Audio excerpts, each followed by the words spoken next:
Look, I'm not going to sugarcoat it. There is a fine line between it's what my character would do and metagaming, and I don't see a lot of people talking about it. Today, we are going on an adventure, walking this fine line and discussing just that. Listen closely, you might learn a thing or two.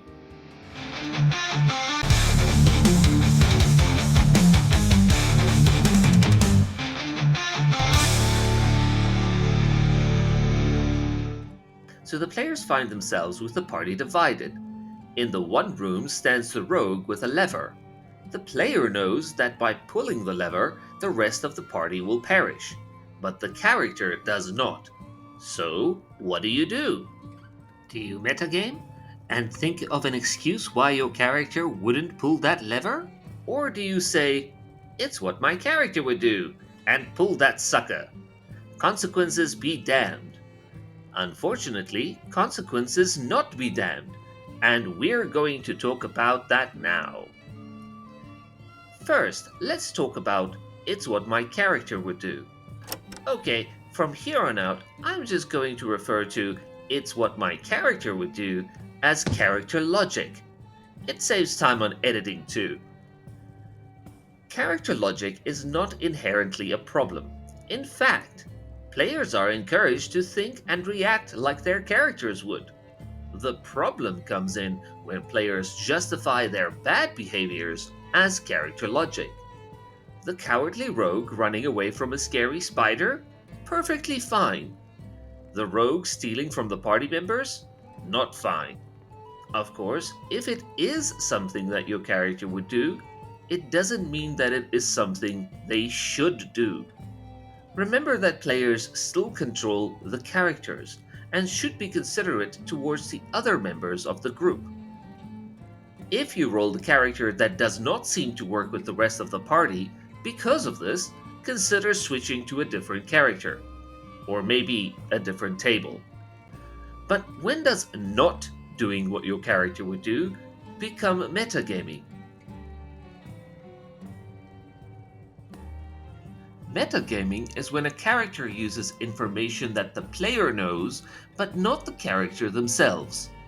The troll problem is a good example. No, not the trolley problem, the troll problem. Sheesh. The characters come across a troll, a common enemy in a fantasy setting. The player knows what the troll's weakness is, but the character does not. How do you proceed? Do you magically know what the weakness is? Or do you pretend not to? Sure, you can justify it as being common knowledge in your setting, but is it knowledge your character would have access to? Metagaming extends further than just trolls. It can be any information that the player has, that the character does not, that the player uses to their advantage in game.